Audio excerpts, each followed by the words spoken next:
Assalamualaikum warahmatullahi wabarakatuh. Saya Renzal Panandarianto dengan NPM 230621755. Di video ini saya akan membahas bagaimana otak kita bisa berubah bahkan setelah dewasa dan bagaimana perubahan itu sangat penting, terutama dalam konteks pembelajaran atau pemulihan setelah stroke. Selama ini kita sering mendengar bahwa otak kita berhenti berkembang setelah masa kanak-kanak. Ternyata itu salah besar. Setiap kali kita belajar sesuatu yang baru, otak kita berubah. Fenomena ini disebut neuroplastisitas. Proses ini berlangsung seumur hidup kita. Artinya, otak kita selalu bisa beradaptasi, membentuk koneksi baru dan bahkan pulih setelah cedera seperti stroke. Ada 3 mekanisme utama yang dijelaskan oleh Boyd pada video. Pertama, perubahan kimiawi, yaitu perubahan pada sinyal antar neuron.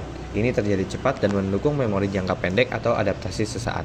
Dan yang kedua, perubahan struktural, di mana koneksi antar neuron diperkuat atau terbentuk baru. Proses ini lebih lambat, tapi hasilnya bisa bertahan lebih lama. Seperti ketika kita menguasai keterampilan motorik baru. Dan yang ketiga, perubahan fungsional, yaitu perubahan cara bagian-bagian otak saling berinteraksi dan aktif saat melakukan suatu tugas. 3 mekanisme ini bekerja saling terkait dan menjadi dasar dari setiap proses belajar yang kita alami. Tidak semua orang belajar dengan cara atau kecepatan yang sama. Setiap orang itu memiliki otak yang unik. Faktor seperti frekuensi latihan, intensitas, dan pengalaman sangat mempengaruhi seberapa besar perubahan yang terjadi di otak.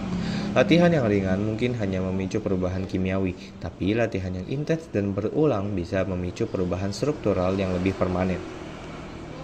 Pada pasien stroke, neuroplastisitas menjadi kunci pemulihan. Tujuannya adalah untuk menstimulasi otak pasien agar bisa beradaptasi ulang atau reorganisasi melalui latihan yang bermakna dan dilakukan dalam dosis yang cukup besar. Setiap intervensi harus disesuaikan dengan karakteristik unik otak masing-masing pasien. Perubahan otak digerakkan oleh apa yang kita lakukan, bukan obat, bukan juga oleh keajaiban instan.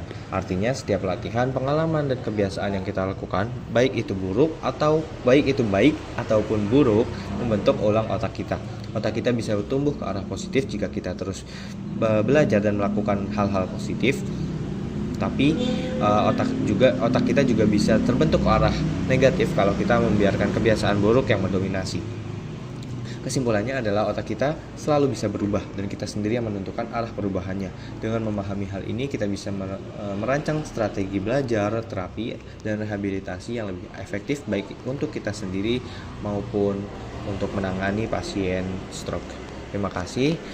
Bila ada kurang, mohon maaf. Wassalamualaikum warahmatullahi wabarakatuh.